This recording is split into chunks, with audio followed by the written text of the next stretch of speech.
یہ ایک آفاقی حقیقت ہے کہ کسی خطے کی ترقی کے لیے اس شہر کا دیگر ترقی یافتہ شہروں سے مربوط ہونا لازم ہے۔ ایک وقت تھا جب جھنگ کو جنوبی پنجاب کے گیٹ وے کی حیثیت حاصل تھی۔ یہ خطہ جنوبی اور شمالی پنجاب کے درمیان مختصر ترین رابطے کا ذریعہ تھا، لیکن بدقسمتی سے جاگیرداروں نے اپنی جاگیریں بچانے کے لیے جھنگ کے انفراسٹرکچر کے ہر منصوبے کو پیروں تلے دبائے رکھا۔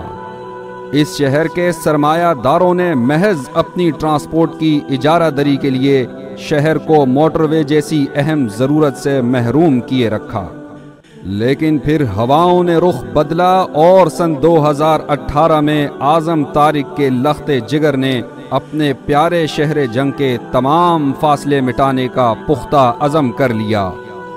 پھر ہر گزرتے دن کے ساتھ یہ قدم بڑھتے چلے گئے۔ عالمی بینک کے تعاون سے چراغ آباد تا شور کوٹ لنک روڈ کو نہ صرف منظور کروایا بلکہ اس کی ایک اپروول بھی کروا لی گئی۔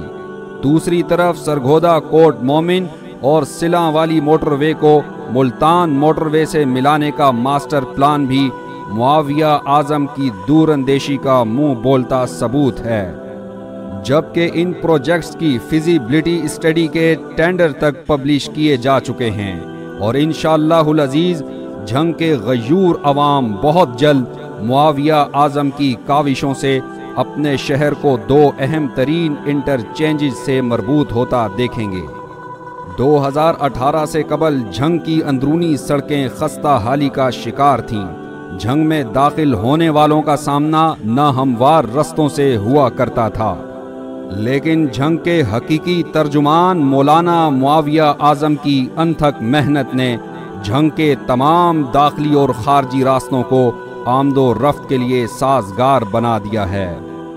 شاہراہوں کے اطراف خصوصی طور پر کی جانے والی شجرکاری سے جہاں رستے خوشنما نظر آتے ہیں، وہیں ماحولیاتی تحفظ کے لیے یہ ایک نمایاں اور احسن قدم ہے۔ شہر جھنگ کے دامن کو صحابہ اکرام کے ناموں سے منسوب خوبصورت چوکوں سے سجایا جا رہا ہے۔ سیدنا علی المرتضی، ابو ایوب انصاری، بلال حبشی اور ختم نبوت چوک کی تعمیر نے شہر جھنگ کے دامن میں رنگ بکھیر دیے ہیں۔ اس کے ساتھ ساتھ جھنگ کی قریباً 8 اہم ترین رابطہ سڑکیں از سر نو تعمیر کی جا چکی ہیں۔ جھنگ کے گلی کوچوں کی تعمیر کا خواب سجائے معاویہ اعظم 800 گلیوں کی تعمیر کا سنگ میل عبور کر چکے ہیں، جبکہ سینکڑوں گلیوں کی مستقل تعمیر کے لیے انہیں مستقبل کے پروجیکٹس میں شامل کر لیا گیا ہے۔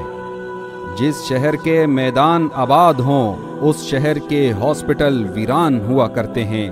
اسی نظریے کے پیش نظر معاویہ اعظم طارق نے گزشتہ 5 سالوں میں انٹرنیشنل اسٹینڈرڈ ہاکی اسٹیڈیم سمیت مولانا اسار القاسمی شہید کرکٹ اسٹیڈیم اور سوئمنگ پول کا خواب شرمندہ تعبیر کر دیا ہے۔